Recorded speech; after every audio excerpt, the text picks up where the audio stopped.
안녕하세요, 뉴스반장입니다. 이런 자가 대한민국 대통령은 맞는 걸까요? 보다 이런 쫄보가 다 있나 싶은데요.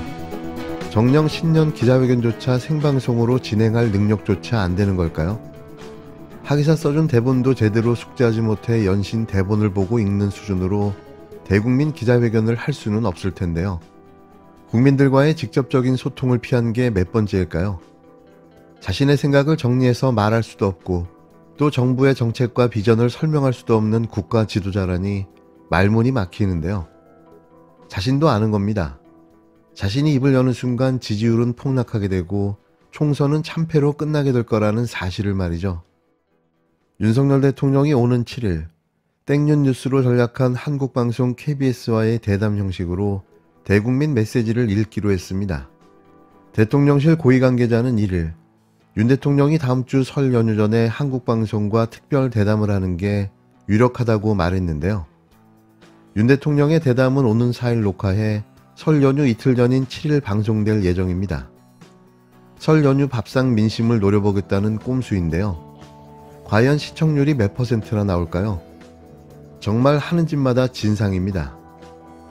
윤 대통령이 이 자리에서 새해 국정과제나 국정 철학 등을 직접 설명하겠다는 게 대통령실 설명인데요. 윤 대통령이 한동훈 국힘당 비상대책위원장과의 정면 충돌 이유였던 김건희 씨의 명품 가방 수수 논란에 대해서도 입장을 밝힐 가능성이 있습니다. 물론 정확한 언급 없이 두루뭉실 대충 말빅만 날리고 말 텐데요. 오로지 총선을 위한 민심 달래기 쇼일 뿐인 거죠. 여권에선 오는 4월 총선 전에 윤 대통령이 김건희 관련 사안에 직접 설명해야 한다는 필요성이 제기되어 왔는데요. 또 다른 대통령실 관계자는 국민이 궁금해하는 대부분의 질문이 포함될 것으로 기대한다고 말했습니다. 7일은 오전에 한동훈 위원장의 관훈클럽 초청 토론이 열리는 날이기도 한데요. 설 연휴에 아주 쌍으로 요란 법석을 떨어대겠다는 겁니다. 그동안 대통령실 내부에서는 새해를 맞아 윤 대통령의 대국민 메시지 방안으로 새해 기자회견이나 출입기자단과의 김치찌개 간담 등을 검토해 왔는데요. 결국 윤 대통령이 특정 언론사와의 대담 형식으로 마음을 굳힌 데는 민감한 질문과 답변을 사전에 조율할 수 있다는 점이 크게 작용한 것으로 알려졌습니다. 공식 기자회견을 할 경우 생방송 질의응답 과정에서 윤 대통령의 즉흥적인 답변이 또 다른 논란을 만들 수 있다는 게 대통령실 참모진의 우려인데요. 얼마나 자신이 없으면 이러는가 싶습니다. 윤 대통령이 언론사 대담으로 새해 기자회견을 가름한다면 소통에 소극적이라는 비판은 피하기 힘들 것으로 보여지는데요. 윤 대통령의 기자회견은 2022년 8월 취임 100일 기자회견이 유일합니다. 이마저도 사전에 질의를 접수받아 조율한 걸로 알려져 있는데요. 지난해 1월에는 조선일보와의 인터뷰로 기자회견을 대신한 바 있습니다. 보다 이런 대통령은 처음 봅니다. 이런 대담회를 뭐하러 하는 걸까요? 이런 자가 현직 대통령이라는 사실이 우울하기만 합니다. 주가조작 특검법도 거부하고 디올백 명품 수수가 명백하고 인사기획 의혹까지 있는 자들이 처음에는 사과라도 해야 된다더니 이제 사과까지 거부하고 마치 명품은 본인이 다 카톡으로 확인하고 약속 시간까지 잡아가지고 불러드렸으면서 그리고 낼름낼름 최소 3번을 받은 게 확인됐는데, 그런데 이제 그 명품 공작의 피해자라는 너무나 황당한 발언을 일삼아서 제가 그것을 강력 규탄하러 왔습니다. 네, 기자님들께서도 그 서울의 소리랑 여러 유튜브들이 김건희 여사가 명품 뇌물을 수수하는 과정을 담은 영상을 꼭 한번 봐주십시오. 먼저 카톡으로 선물을 다 본인이 봅니다. 그 다음에 값어치가 낮은 선물들에는 답을 아예 안 합니다. 근데 샤넬 향수나 디올백이 올라올 때는 사진까지 올라가는데요. 그 다음에 바로 냉큼 약속을 잡습니다. 그다음에 약속 장소는 당연히 대통령실 접견실이나 소통하는 곳이 아니라 온갖 비리 의혹에 휩싸였던 코바나 컨텐츠 밀실로 불러드립니다. 이게 어떻게 여러분 공작이 되고 피해자가 됩니까? 오히려 본인이 그런 불법 비리, 명품 뇌물수수, 인사개입 또는 또 다른 사람으로부터의 명품 수술을 즐긴 거 아닙니까? 주도 면밀하게 한 거 아닙니까? 그 영상을 보면 한두 번이 아니라는 걸 금세할 수 있습니다. 마지막에 또 3, 4인이 신라 면세점 백을 들고 기다리고 그 사람들이 코바나 컨텐츠로 불려들어가는 장면이 나옵니다. 근데 그게 한두 번 해본 솜씨가 아니라는 걸 금방 알 수 있습니다.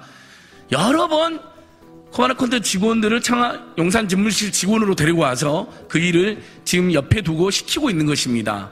이번에 그것이 적발됐기 때문에 어디서 자명을 하고 있는지 모르겠지만 그 일은 저희들은 훨씬 더 많은 사례로 발생했다고 믿고 있고 그렇게 추정하고 있습니다. 그리고 인사개입까지 구체적으로 저질렀다는 의혹을 제기하고 있는 것입니다.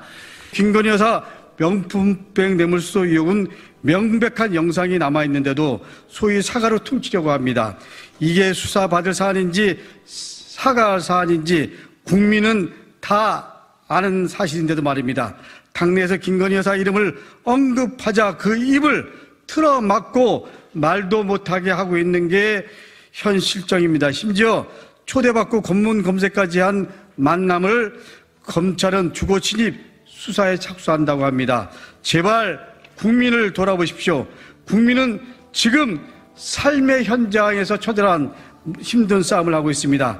국민의 인내심은 더 이상 참을 수 없는 한계점까지 왔습니다. 국민이 불행한 선택을 하게 내몰지 마십시오. 국민의 심판의 날이 얼마 남지 않았습니다.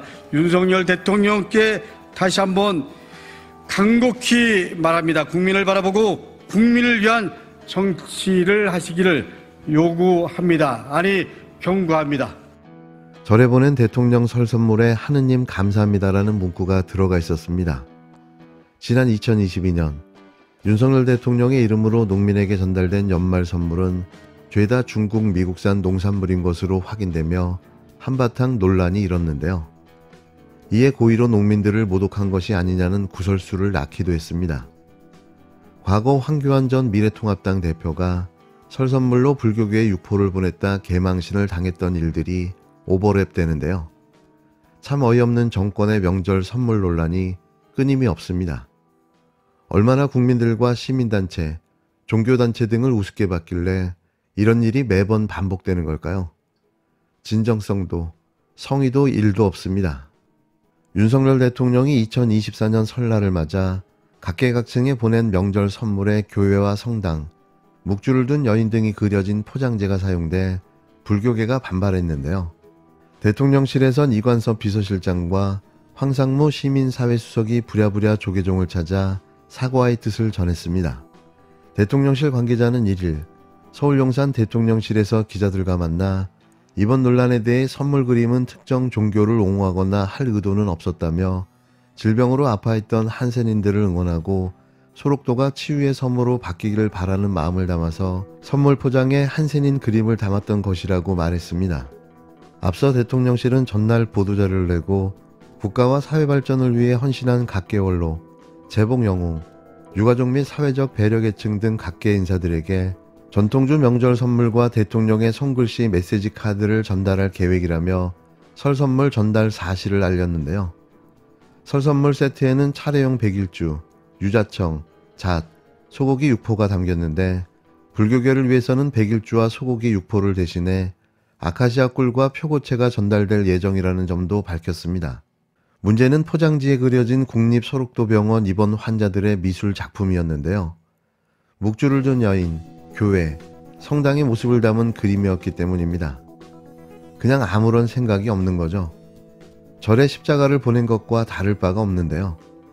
이들에게 뭘 더 기대할까요? 타인을 배려하는 세심함과 노력은 찾아볼 수가 없는데요. 모든 게 대충대충, 뭘 위해 존재하는 정부인지 또 무엇을 하겠다고 취임한 대통령인지 아직도 알쏭달쏭합니다.